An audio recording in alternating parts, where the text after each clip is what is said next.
Hey Explorers, I'm Jessica, and today on Exploring the Local Life, we're going to do something a little bit different. We are going to actually do an interview. I found a road schooler that survived the journey and is now a grown-up and succeeding in life. And I wanted to share this with you because I know a lot of people have concerns about road schooling. You're going to mess with your kids, all this stuff. But we're here today to help relieve those fears.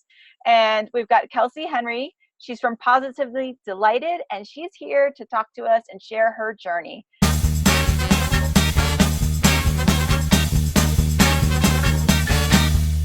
So Kelsey, thank you so much for joining us today. And if you could just tell us a little bit about yourself.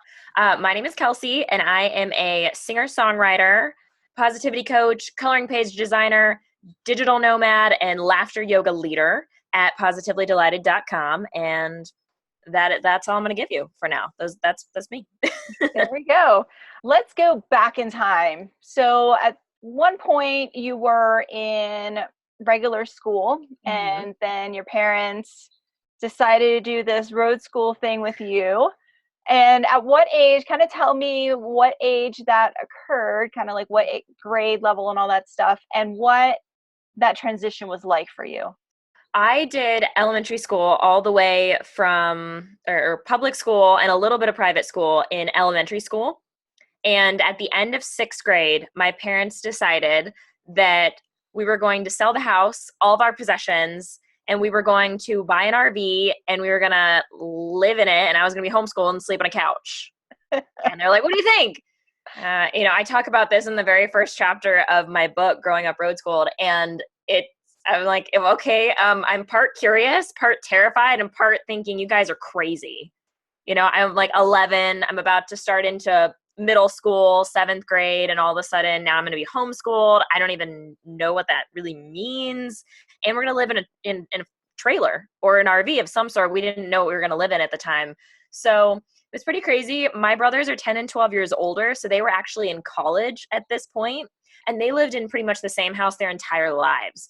So they're over here like, oh my gosh, Kelsey's going to be a weird homeschool kid. We can't let this happen. They were like advocating like, no, this is not possible. Like not our little sister. And it was just this is really funny, like dynamic as we're trying to hit the road. And the whole point of all of this is that my dad was traveling for work all the time.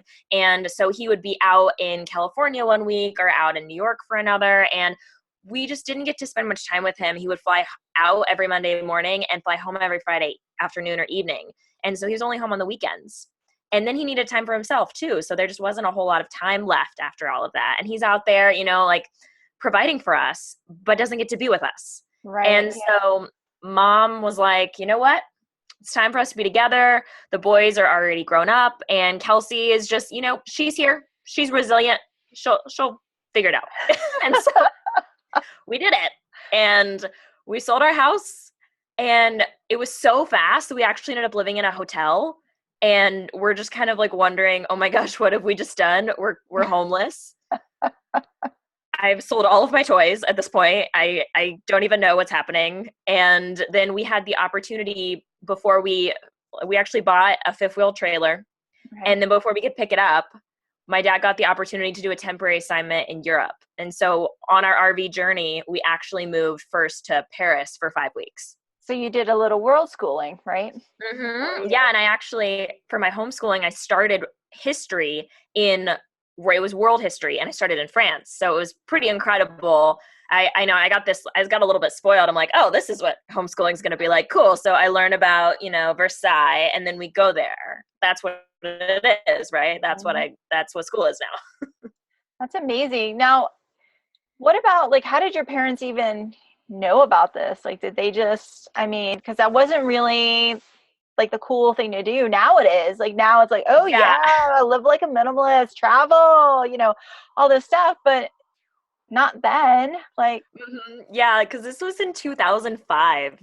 And I think we were pretty much like pioneering it in some ways, because like we had more internet access than most people back in 2005, especially in an RV, because my dad was a technology officer for a different companies. And so he had to have access to internet when he was ever like traveling. And so we had that sometimes, but I mean, there were not like RV travel blogs like there are now. I mean, there were some out there, but my mom found like I think 2 different families that had done this. And she really leaned on that information to know that we could do it. And I had one friend who was an actress and did homeschooling. And Okay. so we kind of hodgepodged all these ideas together and just figured it out as we went along. And, you know, we didn't always do it right, but we also didn't know we were doing anything wrong because we didn't know any better. So, Right. So now that we're back in time, you're road schooling. What was that journey like? I mean, were you in the RV all the time? Were you out on museums all the time? Were you hanging out with other kids all the time? Like, what did that actually look like? Like now that you're in the actual journey?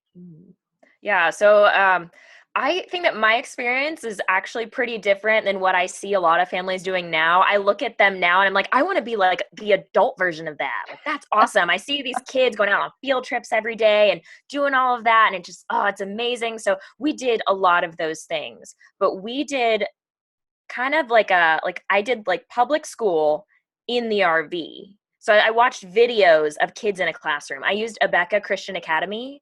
Okay. And so I watched the videos of kids. And so it was like I was in there and I watched like 8 hours worth of school, but I just sat in the RV or I sat in the car or I sat on a plane or wherever we were. But I would watch them at like 2 times the speed because I'm like, oh, come on, this is just like, this is not all necessary. We're just sitting here talking about stuff. Come on. So I would watch that. And then from very early on, my parents just trusted me with all the teacher manuals. And so from 7th grade on, I completely taught myself. And if it wasn't something that I could like grade myself, I just skipped it and found another way to learn it. So I was still pretty structured in my homeschooling because we didn't know any other way.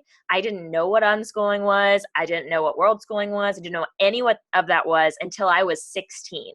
So I had a couple years of doing this more structured program before I like saw the light and I was like, this exists. And so it was so exciting. Awesome. I'm going to just toss those manuals over. For real, I was like, never again. But my parents were like, what are you doing? Oh, don't worry. I'm just tucking them over here for later. It's all good. Yeah, I'm like, I didn't throw them away. yeah.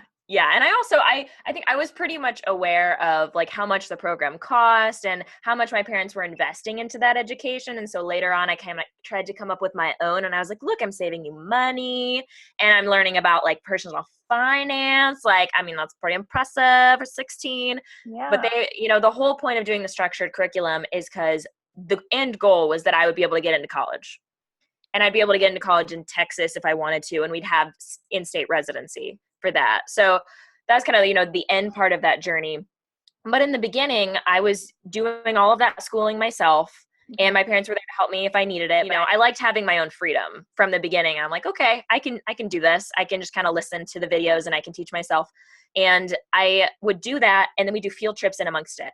So we would park the RV and kind of use that as our base camp. And then when my dad would go to like a conference, I would just be like, all right, well, I can't take all of these books with me because I got the teacher manual and the textbooks and the textbook teacher manuals and the quiz books and the quiz book manual, like so many books.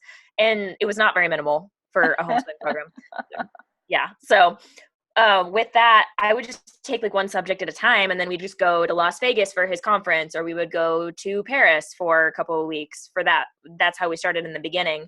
And other times we would go visit family, and if we were parked out in California, my dad had to stay somewhere, and then we were going to go visit family. So he'd drive out with us, fly back. My mom and I would stay there, and then we'd continue to travel, and he'd fly out when he could. And so it's kind of this mix of stationary RVing, and then my mom and I were van lifing before I knew that was a thing.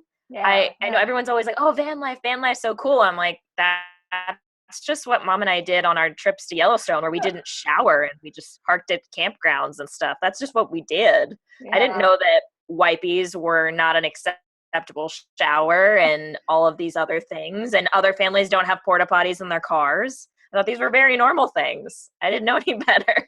That is so funny.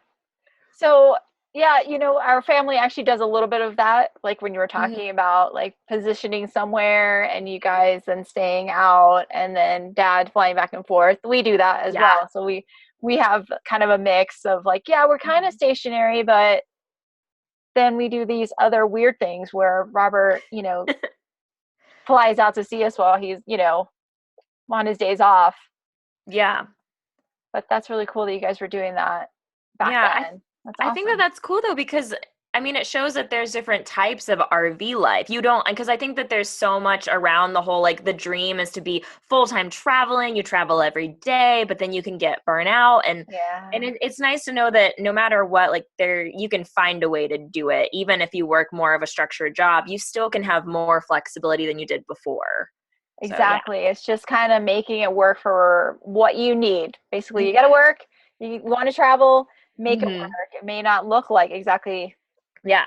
constant travel here and there every week you're somewhere new, but you still get to fulfill that part of the dream while still Absolutely. the job. Yeah, and go on epic field trips, of course, because Of course, always.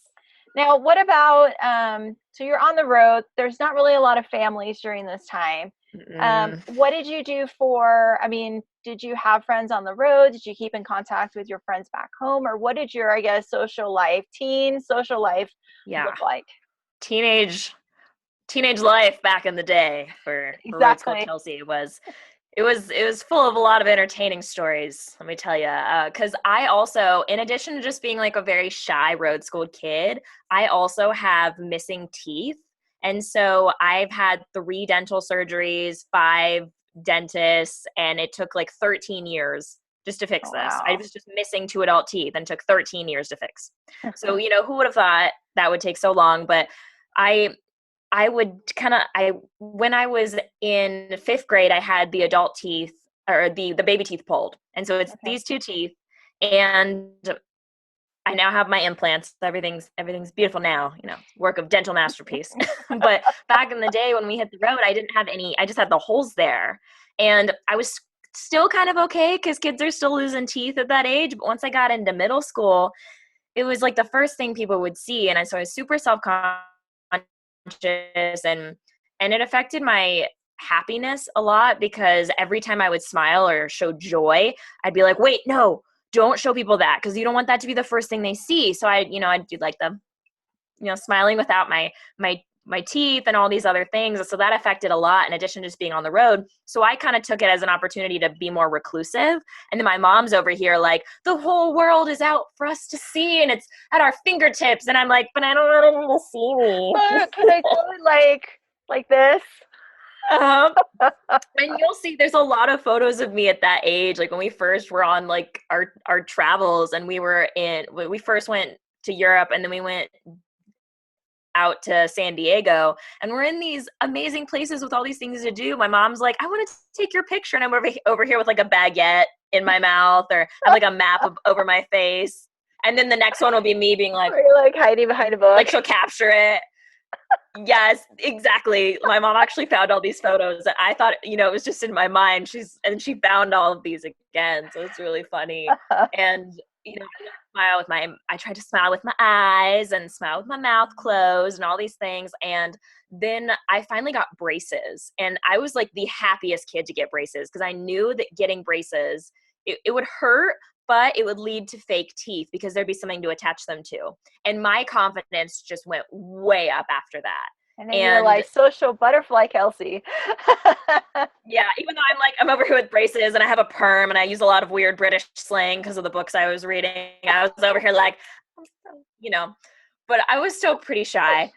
But there were not that many kids that we knew. And so I basically just befriended kids at the RV parks that we were at. And then I was really close with my cousins who were all my age back in Texas and then Okay. some in Indiana. And I did have one best friend when I was growing up that I met in LA at one of our RV parks that we stayed at for a long time.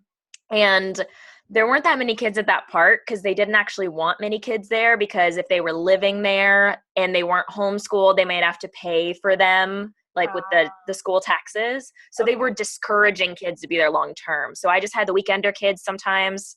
And then I finally met my best friend, and she was riding a bike one day, and then I was riding a bike, and then I'm like, oh my gosh, there's a friend. And I'm over here like, friend, like Roadschooled kid. There's another kid around. And I followed her. She followed me. And then finally we started talking to each other, and I impressed her with my vast variety of blonde jokes, which she humored me with because she was blonde, which shows my social skills at 13. That is too funny. You're blonde. I have a bunch of jokes. Here we go. Yeah, you're blonde. You must love blonde jokes. Let me tell you. And she's over here like, well, I guess there's no one else here to hang out. Oh, that is. But it all worked out because we're actually still very, very close.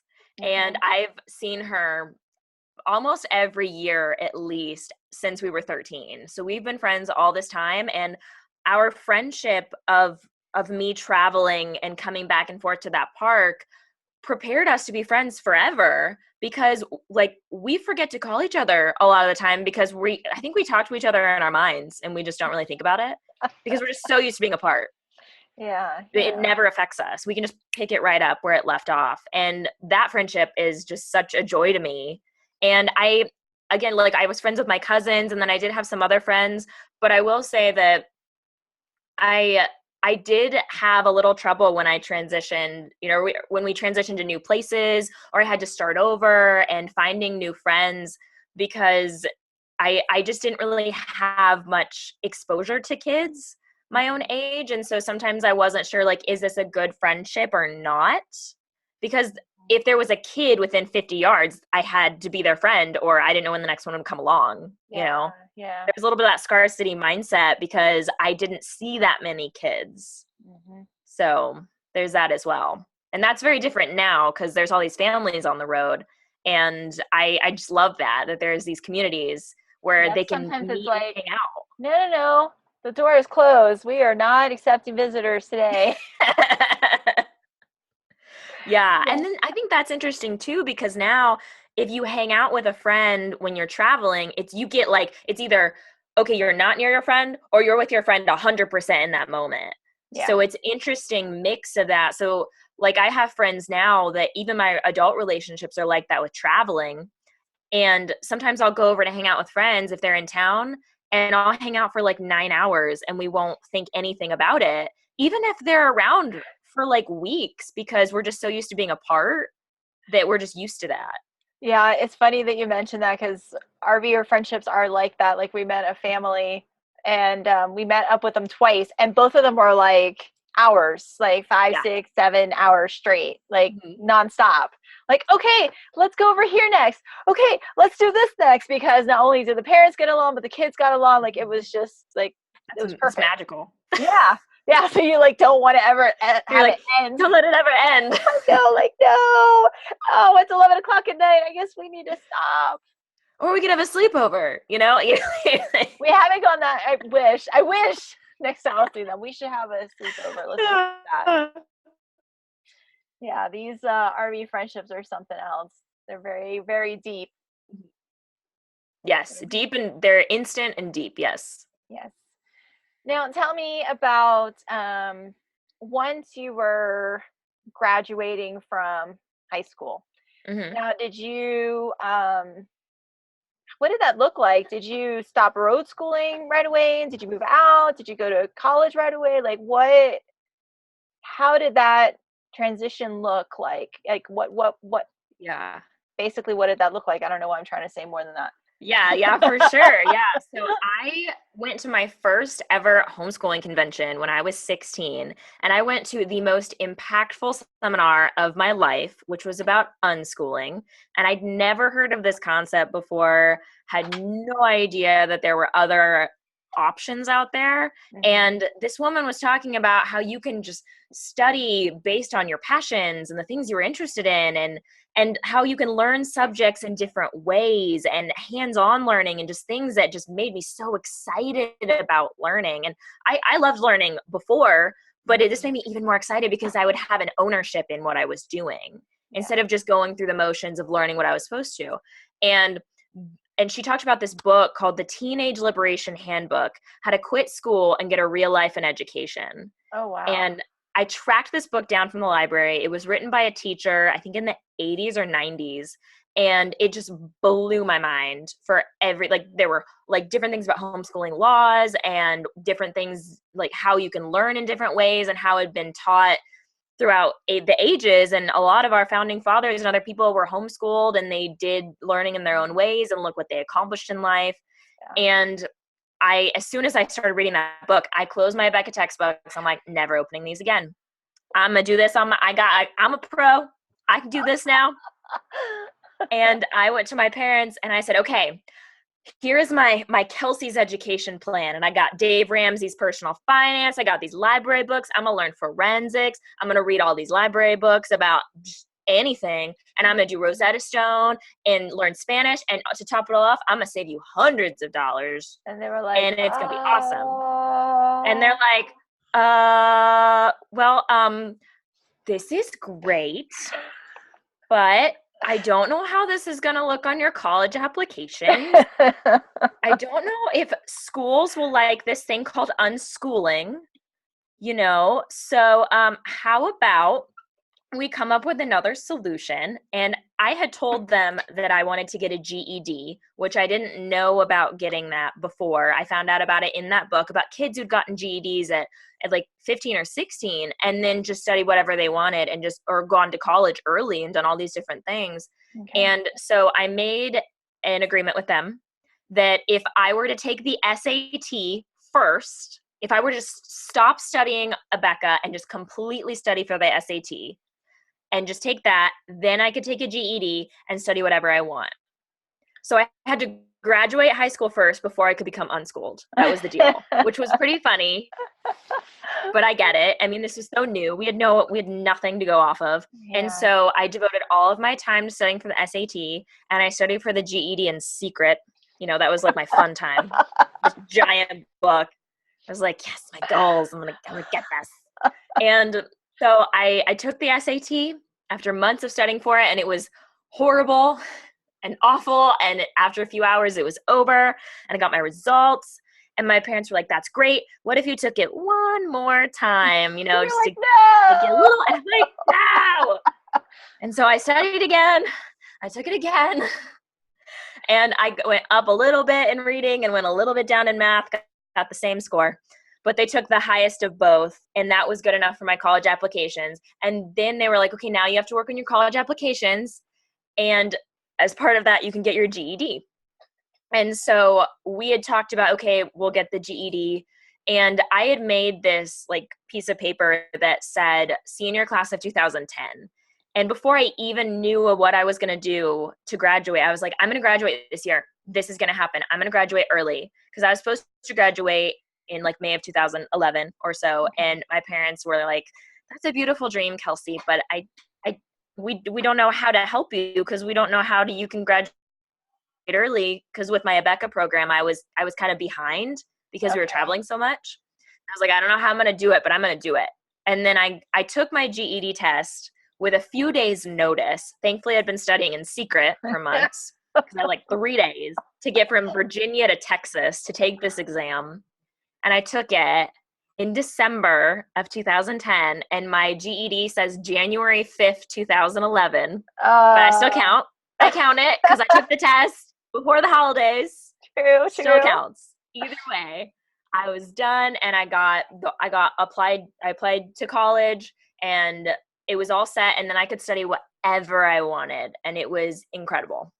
Once you did that, you didn't go to college right away, or? I did the next fall. So I went on track for when I would have gone. Okay. I just had about 7 months to study whatever I wanted, and mainly I used that time to read and perform my music. So my mom was driving me all over. We were parked in Virginia at the time, and I was playing up to 5 open mic nights a week or shows. And like I would sometimes more than one in a night. I played a biker bar. I played Chick-fil-A. I played gas stations. I played festivals. I played restaurants. I played anywhere they would let me play. That's awesome. And that's awesome that your mom was like, all right, we're doing this. Yep. Let's get her to that gig. Yeah, pretty much. That's awesome. So when you did go into college then? So you stopped road schooling. Did you get an apartment, or like what did that Yeah. transition look like? And then also like that first month or whatever that all of a sudden you're in kind of a classroom setting, a more traditional Mhm. setting. Like what was that all like for you? Yeah. So I pretty much got like dropped off at college. My parents like drove away. They're like, bye. Love you. Bye. We'll call you. Call us if you need anything. And I'm here like in my dorm room with literally everything I own that isn't in storage. Like, I don't know, I have like leather crafting supplies. I have songbooks. I have like backups of everything I need. Just because they're like, we don't need this in the trailer anymore. Oh. This is yours. And so I had so much stuff in college. So, my friends would come over and I'd be like, you guys want to knit? You want to do some crafting? You want to have some beadwork? Like, I got it. I got it all. Because I can. Oh, yeah. Like, you guys need some hobbies? I got plenty. You can borrow some. Here, you can take this. And so I'm in my dorm room, and yeah, they're like, here, just take all these things now. And they're like, we have so much space now. And they're like, we're so much lighter going over the mountains with all your stuff out of the trailer. But we do miss you. We really do. But we miss you. Miss you so much. Yeah, because my mom and I are super close. And so she's like, I miss my travel buddy. But I'm in college. And I mean, because I went from, there weren't that many kids around.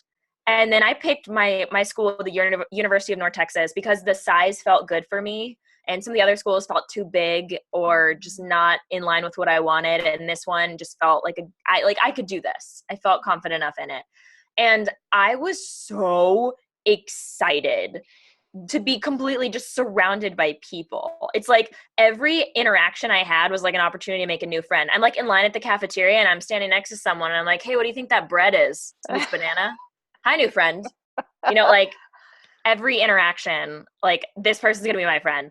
And I think I went like completely opposite. And I'm like, friend. And I wasn't really like gauging the friendships. I was just more like, I'm like, this is my friend. Hold on. Like hoarding friendships almost, and I, also with being, wanting people to like me. And so I had some friendships that weren't like super, super close or valuable. And I had all these friendships. I'm like, oh my gosh, why is my life so dramatic? And then I'd realize, oh, it's not my life. It's their lives that are dramatic. I just have a lot of dramatic friends. And when I got towards the end of college, I started to scale back a bit. And I'm like, wow, okay.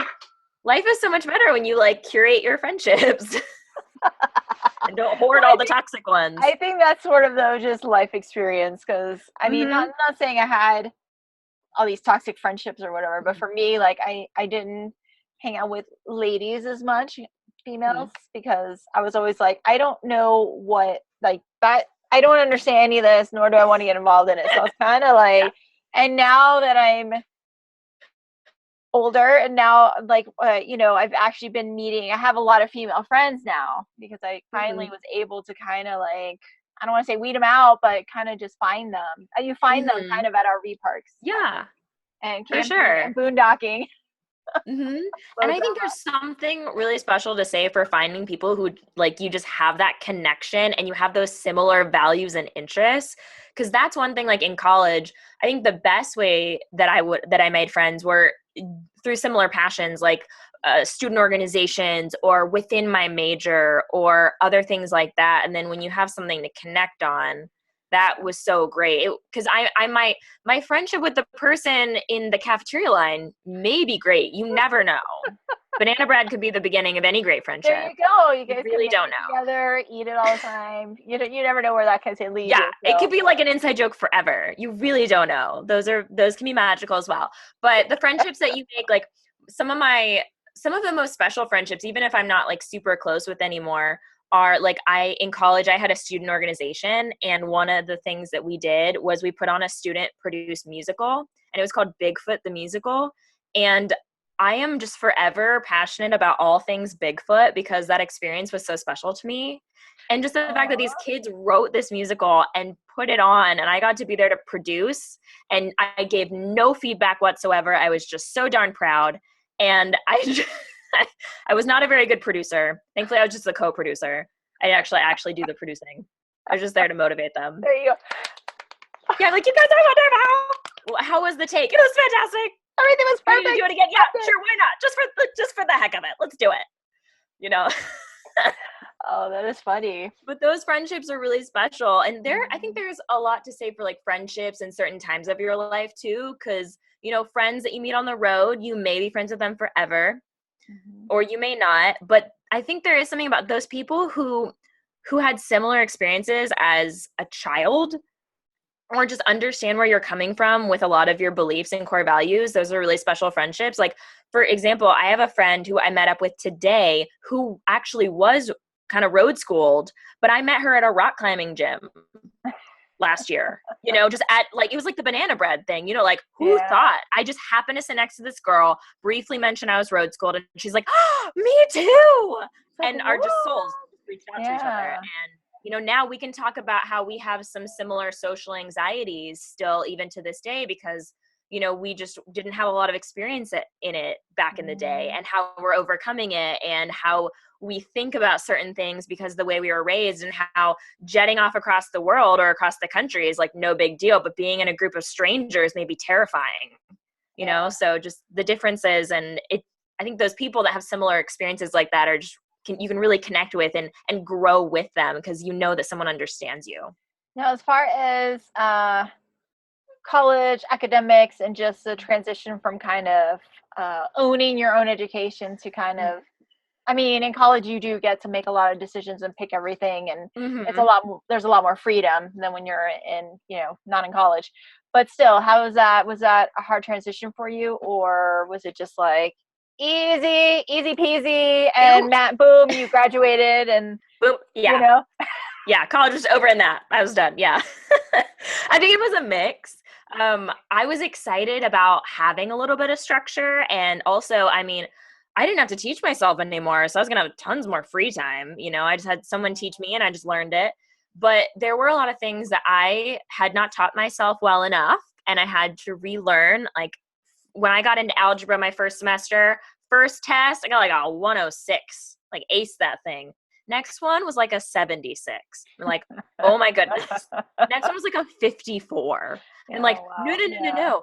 I need to be an A student. What is happening? And I went and talked to my professor, and I had to go every single week and get extra tutoring and have extra help, do all the extra credit. And I did get an A. Still don't know if I really understood it, but the teacher was like, this kid is working so hard to try. So hard. So I think A, like when they talk A for effort, you know, it exists. That is funny. But there were other classes that I struggled with. Like I actually went into college as a biology major because I wanted to be I was like, I'm going to be a marsupial geneticist and work on Tasmanian devil cancer. Wow, that's gonna be my life. Very specific.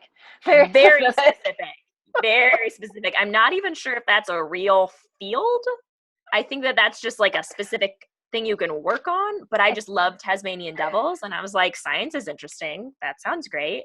And I wanted something away from music because I wanted to always keep that for myself and always do it. I want to put pressure on it. And I got into school, and genetics wasn't even offered in like as a class until junior year.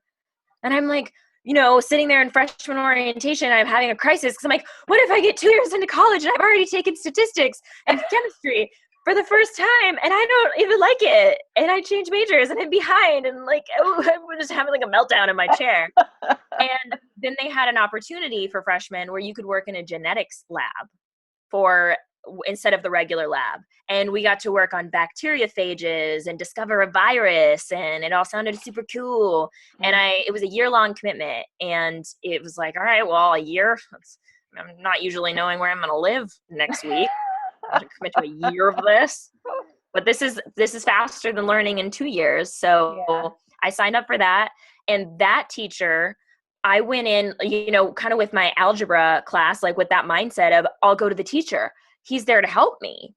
And I would ask him questions all the time, and he'd get so frustrated with me in class because I'm like, well, sir, when you say to do 23 microliters into this bacteria plate and streak it and blah, blah, blah, all the things you said, what does that mean? And he's like, I don't care if you understand what that means, just follow the instructions. Just do it. Just do it. I'm like, well, I'm not going to do something I don't know what it means, because like I'm here to learn, and I'm working with bacteria, and like, is this dangerous? Is this something that can infect me? Like, is this a virus? I don't know. Like, I don't know. I named my virus after a cartoon. I don't know what this means. My virus after Jimmy Neutron. Like, yeah. So what ended up happening? I ended up finding out that the second semester, out of 16 people in my class, 5 people had dropped it, even though the teacher was like, you can't drop this class. And I didn't know. I was like, the teacher says this. The teacher says this. I can't drop this class. I made a commitment. He keeps telling us, you can't drop it. You made a commitment. And the next semester, there were only 11 of us. And I'm like, this was an option? I should have talked to somebody. What am I doing? I'm still here. Why am I here? And so I, after a lot of like, I'm over here like confrontation. Never had to confront people before. We just moved the RV. I don't know how to do this. I can't just That's do right. that this You have time. a problem, you just leave. Yeah, like you can just leave. But it's not like you're running away from your problems. You're just finding more freedom in situations without those people, and I could do that with this teacher. And so I went back and forth with my parents, and they're like, you need to, take charge, stand up for what you want to do. And I was like, I want to change majors. This is not for me. I need to find something else. And so I remember the day that I went into that class, and I had to get him to sign a form. And I was so scared. And I went in there, and I was like, I'm sorry. This isn't working for me. I need to drop this class. And he's like, you made a commitment, Kelsey. I was like, I know. You're like, can we not use you, that C word? It's me. It's not the class. Like the class is great, but I've changed. And and it felt like I was breaking up instead of like making a class schedule change. Yeah. And finally he let me go, and I like walked out of that classroom like fist in the air, like freedom. So what'd you switch it to? I was so happy. What did you switch it to? So I took all kinds of classes, and I tried to figure out what I wanted to do. I took personal finance, I took advertising, I took everything. So I was like, I'm not going to be a marsupial geneticist. What am I going to do with my life now? I don't know. And so I took an advertising class as an elective, and I loved it. And that was during my second half of my freshman year. And the first day, I sat next to this guy, and, I'm just chatting him up, like, what's your major? What's your major? Yeah, that's cool. Why'd you sign up for this class? And I said, are you an advertising major? He said, no, I'm a digital retailing major. I said, oh, digital retailing. What is that? He said, oh, it's e-commerce. It's all about online shopping and marketing, and you get to take advertising, and you get to take hospitality and tourism. I was like, tourism? That's cool. I know about touring and traveling in places, and I know about hospitality and these things. I've stayed at places and hotels and gone to restaurants, all these things. Like, I know about some of that stuff. And I knew after that one conversation, like, digital retailing, that's for me. Whatever that is, I want it. And I switched my major, I'm going to do it. And when my first like intro to digital retailing class, I was like, this is amazing. This major is like multi-passionate, just like me, and I can do all kinds of things with it. So I found my place in that second year, and I just really just ran with it and got involved in everything possible in addition to my student organization. And I actually ended up working for the director of our program, and he offered me a job, and I worked for him for 2.5 years. That was my first job as a student assistant and then a teaching assistant. So it was amazing. I really loved my major, and I liked my college experience a lot. I liked the learning, and I also loved that there was so much help readily available whenever I needed extra tutoring outside of that one science class. There's it's not all perfect. Just do what I say. Well, I asked him too. I was like, do you have like a remedial lab class? Because I think I need that. He's like, if you can't handle this lab, you're not going to make it, but don't forget, you can't quit. I'm like, what? Comforting. You're stuck forever. What does that mean? Does that mean I'm going to fail, but I can't succeed? I don't understand. Stuck in like this horrible loop. Well, I'm really glad you got out of that and found what you actually were made for, Yes, exactly. You finished up college. It sounds like it was a good experience. Mm-hmm. And then now the new chapter, right? We're in this chapter now called the adulthood official Yes. title. Yes. So Adulthood. so now you have your degree, you have your road schooling past you. What I don't know, what does young Kelsey do with her degree in hands and say, all right, world, here I am? Great question. So I felt a lot of pressure from the beginning of road schooling to turn out quote unquote normal. But I never really defined what that meant.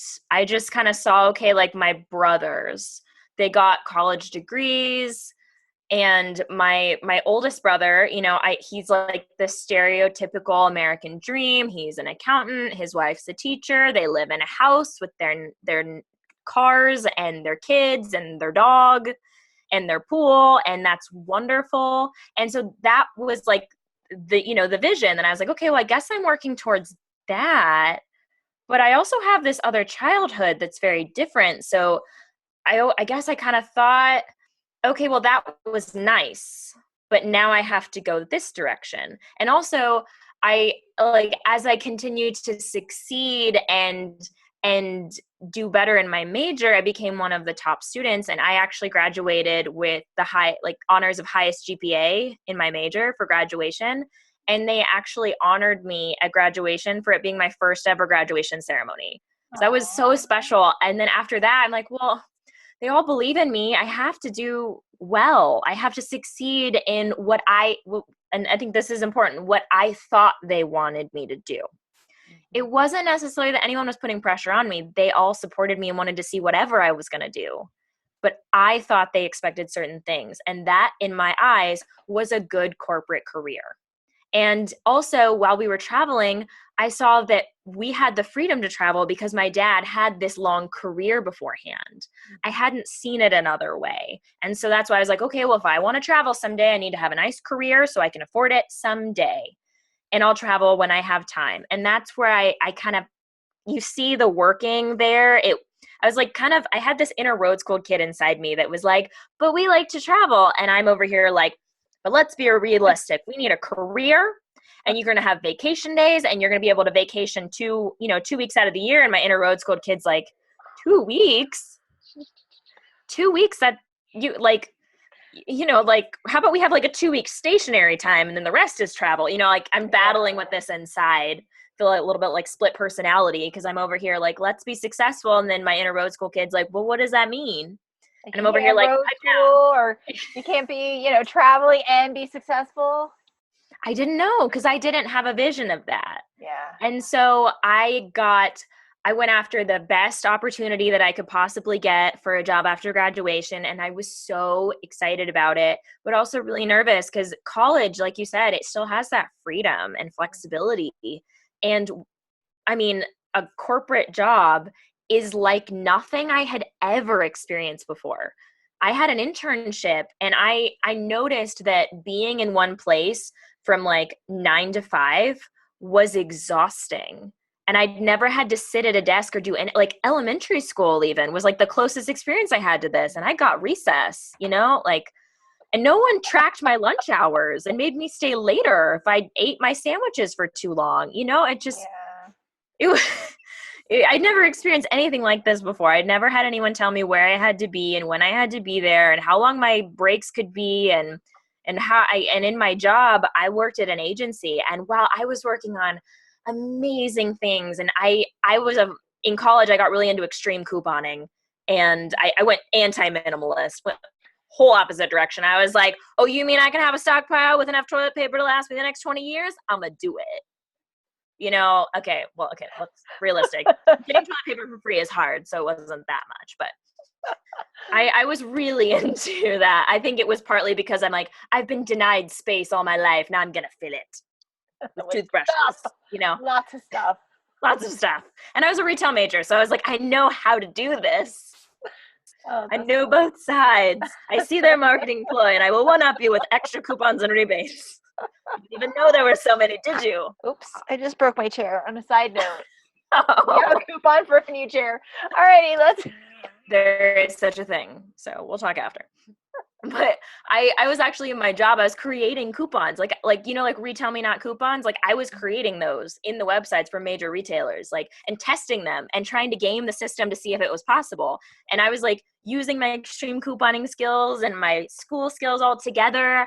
And it was awesome. But I felt so drained. And the longer I got into it, it wasn't the work I was doing. It was just the lifestyle. Just, I got progressively more sad and lost. And I was getting myself pep talks throughout the day, just to make it through, and just wanting something more.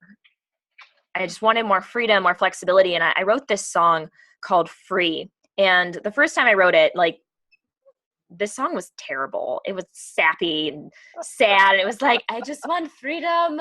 Like every day I go to work, try to pay my dues, climb the ladder and sing the corporate blues. And like, it was all just sappy. And then one day I was like, this song sucks. Let's change it. Maybe let's think about this in a different way. And I thought about, okay, well, what does freedom look like? What do I want? Okay, well, I want to be free to go where the wind blows and do what I want to do and have a say in my day and find some purpose to make the most of every minute and actually live in it. Because most of all, I just want to be free to be me. And I didn't feel like I was myself. I felt like I was this other version of myself, where every morning when I got ready for work, I like put on this mask where it's like, all right, don't let anyone see that inside you secretly want to, like, I don't know, have a side hustle and learn about travel and do these other things and explore things that other people aren't doing. And don't let them know, because what if they let you go because they find out you're doing these other things? Or what if they think you're not devoting time to the job? And I had this really big struggle where I got a lot of satisfaction out of my client work and my performance reviews, but I was feeling so empty on the inside, and also guilty because I'm like, okay, like, I'm just being, lazy or entitled, and I'm right out of college. Obviously, there's going to be a learning curve, but also, like, all these people who travel now paid their dues. So don't I have to do that? And talking myself into it and not looking for another way, because I didn't feel like I had the right to do that, because all these people around me were working hard to support their families and do what needed to be done. Yeah. So yeah. So what happened? How did you, I'm going to go with take the leap or make a change or rewrite your life? Yeah. Just like I rewrote my song, I was able to rewrite my life, but it took a bit of a journey. I will say I thought it the whole way, but also didn't. Some ways I saw something I liked and I went after it. Like when I found out about side hustles, I started listening to the Smart Passive Income podcast with Pat Flynn. And I learned in a great way. Such a great podcast, especially when you're like at work and you're like, I need to escape. And you're over here like, side hustles, man. So and I learned about starting an Amazon FBA business. So it's fulfilled by Amazon. And I was using my extreme couponing skills at retailers to buy toys at a discount and flip them for a profit on Amazon and make money on the side and build up my savings. And I also just put as much into savings as possible. I'm like, I don't know what I'm going to do, but I'm just going to save a lot. And so I saved as much as possible. And I was also going to go to grad school. And so I tried to do grad school at the same time as working. And my job said that they would give me flexibility. And by flexibility, I mean, can I go to a 6:30 p.m. advising appointment? And sometimes that wasn't possible. And I got to the point where I'm like, okay, I can't handle doing these classes and going to work. I'm going to need to make a decision. And am I going to throw away my grad school, like my entire master's degree, for the job that I'm really struggling with right now anyways? And so I had a conversation with my dad, and he's like, if you don't get a good grade in your first semester, there's no point really in continuing, because your GPA is going to go be so bad if you fail a class. And so I quit my job with enough time to bring up my grade and get a B in the class. And I became a full-time grad student, and I had my FBA business on the side. And quitting my job, it was so hard. I mean, even harder than dropping that class, because this is like a career. And my manager was so supportive. Like, I feel so bad. My manager has done so much for me. And I was like, can I talk to you? And he kind of knew. you know what was coming. And I was like, he's like, how about we go for a walk? And so we went outside, we went for a walk, and I was like, I'm like crying. And he's like, take your time. You'll get there eventually. And I was like, I'm so sorry. I just need to focus on school. And I just, I finally got it out. And he's like, I understand. If you want to come back after, keep us in mind, but you do what you need to do. And I'm just grateful that you were here. And he was so kind about it. And I gave them enough notice. And I even like found my replacements and trained them and got it all situated for them. And then I was like, all right, freedom, full-time grad student. I got to do this now. And I was also kind of struggling with part of that whole vision in my life was that I needed to get married. And in my mind, like my brother was married, he's successful, that's what life looks like, I need to get married. And so in college, I had found a boyfriend and I was like, well, this is my partner forever because we met in college and that's how it happened. Right, that's what happens. You meet them in college, right? And then, yeah. That's how the world works. And also a lot, like my brother and my parents had met their partner, like they had all met in high school. And so I was already behind in my mind. I'm already behind. I didn't meet someone in road schooling. What are the odds? I mean, now I'm in college. I'm running out of time to get married.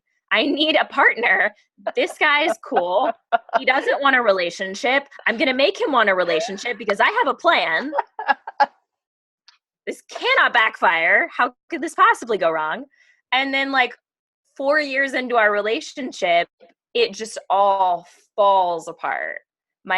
Our relationship was just crumbling in the worst way. We had a horribly toxic breakup, had to like take apart our life together.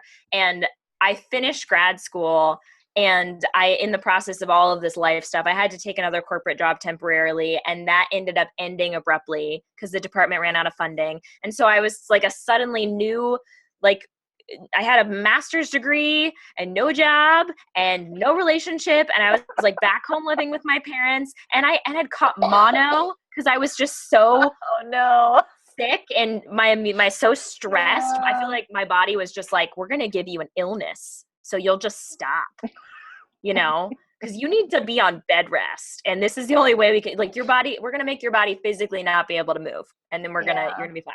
You'll rest. And it was in my mind, I was like, everything's falling apart. And from, reflection, everything was actually falling into place because all of the pieces of the life I was trying to force together had to crumble to reveal the things I really wanted. And in amongst all of this, I'd had this revelation that I was just like on a field trip. I mean, not a field trip. I was on a vacation with my boyfriend and I had this thought. I was just so like in the feeling of exploring, and we were on like a field trip like back when I was a kid, and I had this thought, what if we bought an RV and we traveled the country? Oh my gosh, what if we did this? And it sounds so ridiculous, but I had literally never thought that was an option. But I was so at the point where I was like, forget this whole plan, like let's do this. And my boyfriend at the time was like, that's great, but we have a plan. And first, what's most important is growing my business. And so after I finish doing that, then we'll do what you want to do. And there were like all these little signs where I was like, okay, well, I guess that makes sense. We'll do what you want to do, and just kind of listening to what he said. And he's like, okay, well, let's do these things that I want to do, and then we'll do what you want to do. After we do these things, and I'm successful, then we can do this fun thing you want to do, but not until after we're successful. And I saw him just like chase success at all costs. And I started to realize like, I don't want that. Whatever success is, I don't think this is it. And because I feel like if you're successful, then shouldn't you be happy? You'd think. Yeah. And so as he was just chasing after that, I saw him wear down his health until he was falling apart. And then I was falling apart by association, trying to keep it all together. And then finally, I remember waking up at my parents' house like almost 2 years ago, exactly, like 2 days ago. And I woke up in my parents' bed and I was like, what have I done? Like my life is in pieces. And I just been living like a victim for so long. Like my life is awful. Like, how is this happening? And finally, I took a step back at the part that I had played in creating that life and how I'd been denying what I wanted the whole time. And I saw this video of me performing one of my songs right before I went off to college. And it's a video of me playing my song Travel Junkie. And before I played the song, I said, I may be going off to college for a while, but I will always be a travel junkie. It's who I am. Mm-hmm. And I looked at this girl who was so like confident yet scared in the face of this unknown future, but willing to tell the world who she wanted to be and who she was. And I just started to cry because I looked at her for the first time as if it wasn't me. Like if it was a friend or a sister or a stranger on the street. And I thought about what lengths would I have gone to protect her and defend her dreams, but I would not do that for myself. Every step of the way, I pushed her down and I denied her what she wanted because it wasn't as good as what other people wanted. You know, it wasn't enough. It wasn't, you know, I just didn't feel the right to have it. Didn't feel the right that she could have it. And when I thought about it as if it wasn't me, it was my younger self or a different person, I realized the role I played in everything. And I wrote my song Broken. And I wrote this song. It's like, you were so young, your heart so open. How'd you grow up to be so broken? And thinking about back on if I were to have a conversation with her in that moment to where I was then and ask her, here's how I lived your life. Are you proud of me? And to know that she would be because she's me, but there would be that pause, that pause that says everything about, I'm proud of you for how that you lived through it, but did you have to? Yeah. You know, like, did you have to do that? Did you have to make those decisions? Did you have to go against what our nature and what we wanted? And in that moment, I realized that I knew exactly how I'd gotten myself into that life, and I knew exactly how to get myself out. And I started a business like a week after everything falling apart. And I was like, I'm going to figure out this whole remote working thing. And I started traveling once I was feeling better. And from there, I just started to build back up. And over time, as I healed and my heart became more open and I was able to fill myself up so that I had things to give again to my friendships and the other people around me, I discovered the things that I'd always wanted to do, but had never let myself have. And I discovered that I could get these certifications in like, I have Jack Canfield's Train the Trainer certification for his Success Principles program. And he's the co-author of Chicken Soup for the Soul series and teacher from the movie The Secret. And then I also have Marcy Shimoff's Happy for No Reason certification. And she's also from the movie The Secret and from Happy for No Reason and co-author of Chicken Soup for the Woman's Soul. And I'm also certified in laughter yoga. And now I design coloring pages and I travel in my car and I sleep in a car. I know, and I write about hiking and stuff for, you know, Camping World and Gander Outdoors. I'm like, I still don't know what I want to be when I grow up, but I know that no matter what I do from now on, I'm always going to be trying to make my inner Roadschooled kid proud instead of trying to push her down and push her away from her dreams. Wow, that was not what I was expecting. That's amazing. You know, I'm all here like, wow, yeah, okay, wow. Yeah. Seriously, like, wow, yeah. That's amazing. What a journey and inspiration. Like, you're inspiring me as I'm like, I mean, not saying that I was like, oh, I'm just going to have Kelsey on there. She's going to talk about road schooling and it's going to be great. I knew that I would feel inspired, but you took it to an unexpected level. So I'm totally like, wow. Yeah, I'm sorry. A bit lengthier than you were probably expecting. Live my life. Okay, where is Jessica, the little girl? What is she dreaming of? Am I making her proud? I'm totally. And I think this is it's so important to, like, I wish that I had someone like me to look up to when I was little. And I mean, when I was like going on the road, I wish there was another road schooler that I could look up to and be like, yes, this person is trying, like, not necessarily just like that they're living their dream life, but they're working towards being the best that they can be, the best version of who they want to be, even if they're not always confident in it. You know, I'm not always confident and I'm doing the right things. I'm making new changes in life all the time.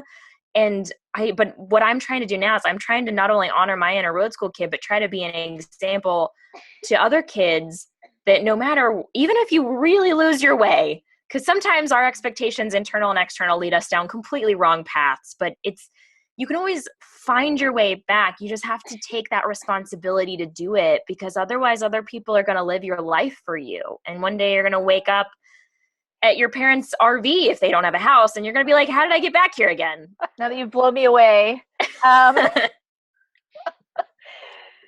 At some point we mentioned a book. Yes. And I'm guessing, there's a lot of this story All of in it. that book, and Expanded more. version with lots more humor, if you can imagine. Humor. And stories about bugs, because I didn't tell you any of my bug stories. Oh my gosh, no, you didn't. Well, you can't tell everything on this, right? Because people need to go and get that book. So tell me a little bit about, all of a sudden you find yourself writing a book, and there it is for everybody, and a little bit about that process, and then of course a little bit about the book. My book is called Growing Up Roadschooled: Stories, Lyrics, and Lessons Learned from Full-Time RVing and Life After Roadschooling. So what I think is really unique about this is that the way I remember my childhood is through my lyrics. Even if I was writing about the boy that lived across the street at the RV park, I remember what happened around it in relation to that major event. Because parents, you got to remember, like, your perspective of life is very different than your children. Because my mom would be over here like, just take in the magnificence of the Grand Canyon. And I'm over here like, I haven't showered in 3 days. Like, I just want to shower. Like, I tried to go back in and tell the story. It starts literally like on the first page. It's like my parents sitting me down, and I'm like, I don't know exactly how the conversation went, but it went something like this. And I looked at them like they were crazy.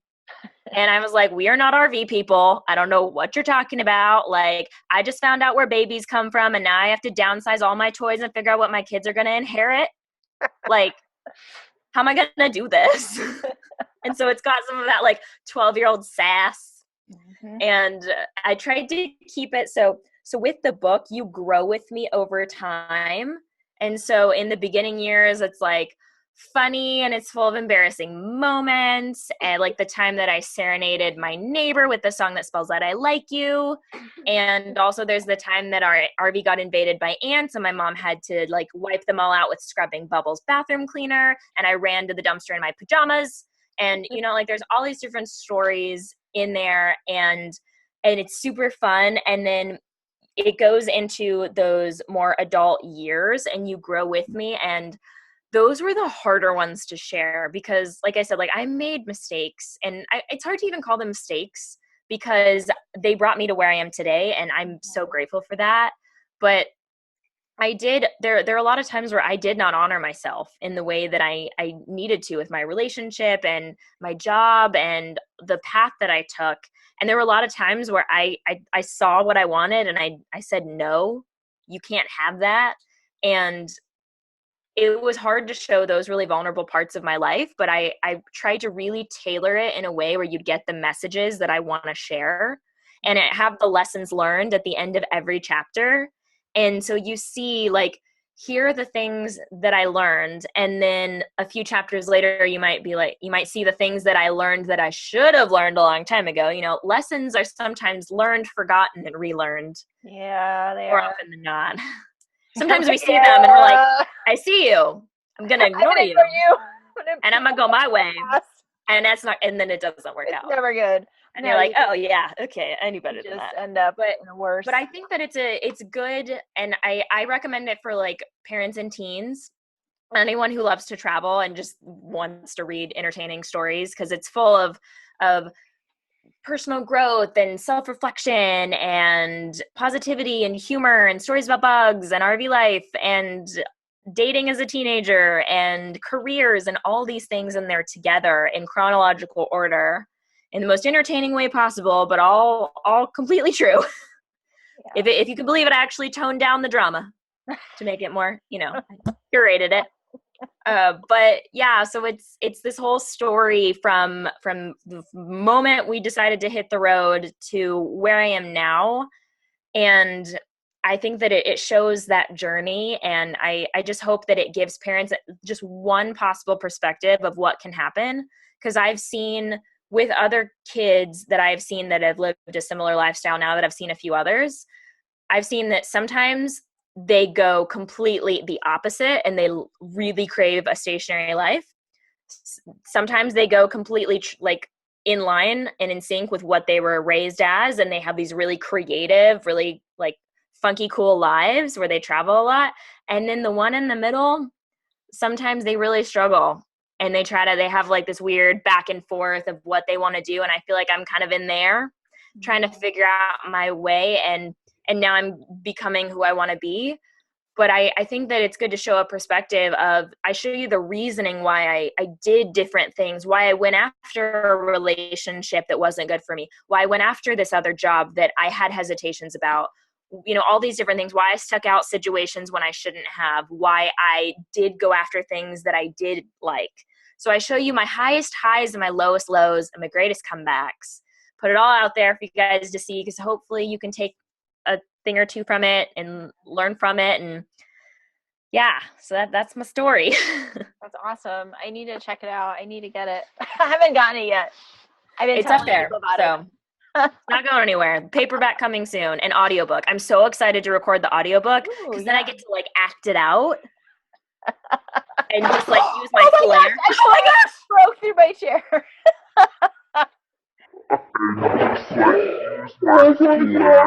It's okay. I can't plan these things. Now I have to figure out how to get out of it without hurting myself. At the end of the interview, Jessica breaks her chair, and I just, oh my god. I hope you don't edit this out, because it's so crazy. Okay. Let me show you. Like, I broke like through the chair. So thank you so much for sharing your inspiring journey and for joining me today. And I look forward to seeing that book really go places and really impact people's lives. I know it's gonna just from what you shared with me was amazing. And I'm a little bit out of breath because I was really, the chair. Surprising. It's okay. It's understandable. You just fell through a chair. Wow. Yes. So thank you so much. Thank you for having me. And for those of you watching, thank you so much for joining in. I really hope that this was a very inspiring journey here that we got to share with Kelsey and her road schooling life, and me falling through the chair and everything falling apart here. I'm trying to wrap and everyone's totally all over the place. So if you have any questions or comments, please leave them below. I'm going to have links in the description to Kelsey's website, and then of course to her book. Don't forget to pick it up, and I will catch you all later. Thank you.